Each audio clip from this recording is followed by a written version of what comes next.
और सत्ता में अब बात करते हैं यूपी में शंकराचार्य पर सियासी कलेश वाली सीरीज की, जिसके नए एपिसोड में स्वामी अभिमुक्तेश्वरानंद ने यूपी सरकार पर कई हमले किए हैं, कई सवाल उठाए हैं।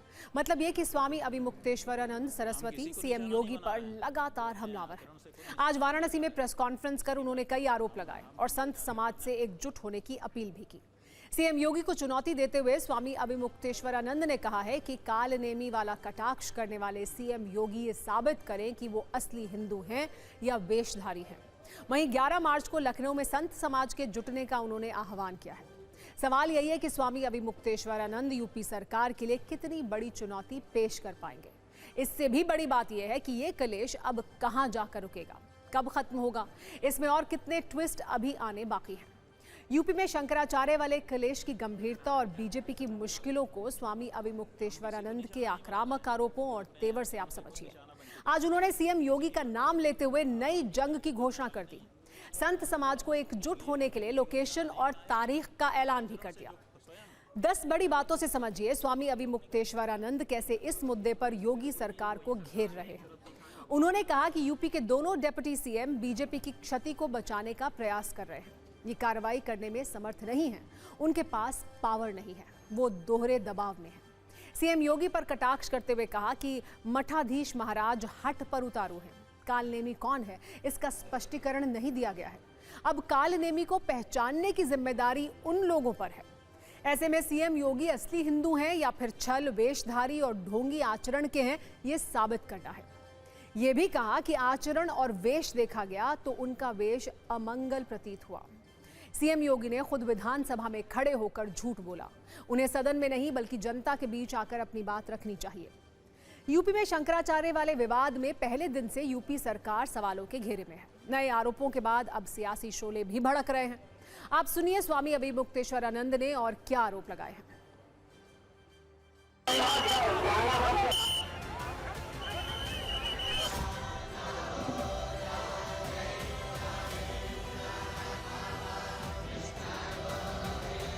कब होगी वो कार्रवाई? पूछ रहा है देश, पूछ रहा है प्रदेश, पूछ रहे हैं लोग, कब होगी वो कार्रवाई? क्या कार्रवाई है? आज उत्तर प्रदेश में मुख्यमंत्री के पद पर बैठे आदित्यनाथ जी को, उन्हीं के नीचे बैठे दोनों उप मुख्यमंत्री कहीं ना कहीं बहुत बड़ा प्रश्न चिन्ह उठा रहे हैं। तो जब अपने नीचे के ही लोग प्रश्न चिन्ह उठाने लगे तो फिर सत्ता में बने रहने का भी नैतिक हक कहीं ना कहीं कमजोर हो जाता है।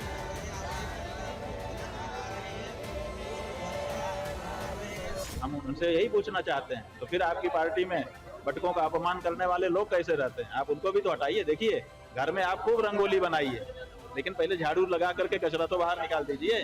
तो जो बटकों का अपमान करने वाला है वो तो जहाँ का तहाँ बैठा है। आप रंगोली पे रंगोली बनाए जा रहे हैं, फूल पे फूल उड़ाए जा रहे हैं, इसका क्या फायदा है?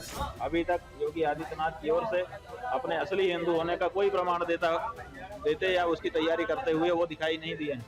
इसलिए ये समय 20 दिन का बीत गया, अगला 10 दिन और आ गया। देखते हैं क्या होता है।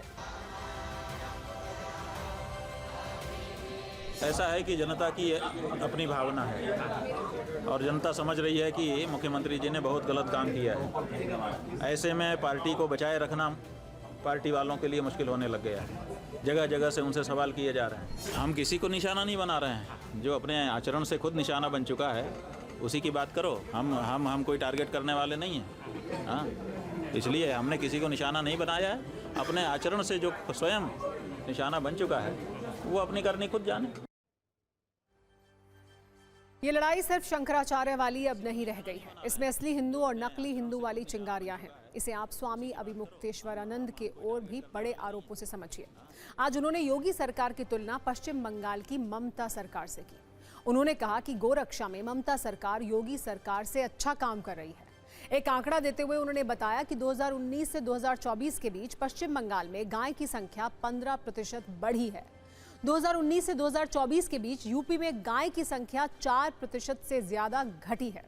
इसकी सच्चाई क्या है, ये जांच और आधिकारिक रिपोर्ट का विषय है। लेकिन इतना तो दिख रहा है कि स्वामी अभिमुक्तेश्वरानंद शंकराचार्य वाले विवाद में सियासी चौके छक्के लगा रहे हैं। दरअसल ये पूरा विवाद प्रयागराज माघ मेले के समय का है, जब मौनी अमावस्या के दौरान स्वामी अभिमुक्तेश्वरानंद के शिष्यों के साथ बदसलूकी, शिखा खींचने के आरोप लगे थे। बटुक ब्राह्मण के साथ बदसलूकी का ये मामला योगी सरकार की मुश्किलें लगातार बढ़ा रहा है। सीएम योगी पर लग रहे आरोपों के बीच आज यूपी के डिप्टी सीएम ब्रजेश पाठक ने अपने आवास पर 101 बटुक ब्राह्मणों को बुलाया, उन्हें फूल मालाएं पहनाई, तिलक लगाया और उनकी शिखा का आदर करते हुए आशीर्वाद लिया, उनका सम्मान किया।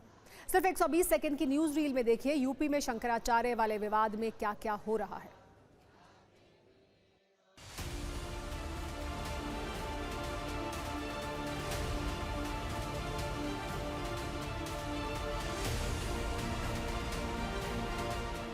उत्तर प्रदेश के उप मुख्यमंत्री ब्रजेश पाठक आज अपने आवास पर बटुक ब्राह्मणों का सम्मान कर रहे हैं, उनको तिलक लगा रहे हैं और बटुक ब्राह्मण उनके ऊपर पुष्प वर्षा कर रहे हैं। कल भी ये बटुक ब्राह्मण उनसे मिलने पहुंचे थे और मंत्रोच्चारण के साथ देखिए पुष्प वर्षा करते हुए यहाँ पर उप मुख्यमंत्री ब्रजेश पाठक के ऊपर। और ये सब हुआ है उस बयान के बाद जिसमें ब्रजेश पाठक ने कहा था कि प्रयागराज में बटुक ब्राह्मणों की शिखा खींचना ये महापाप है, पाप नहीं महापाप है और इसके खिलाफ सख्त से सख्त कार्रवाई होनी चाहिए।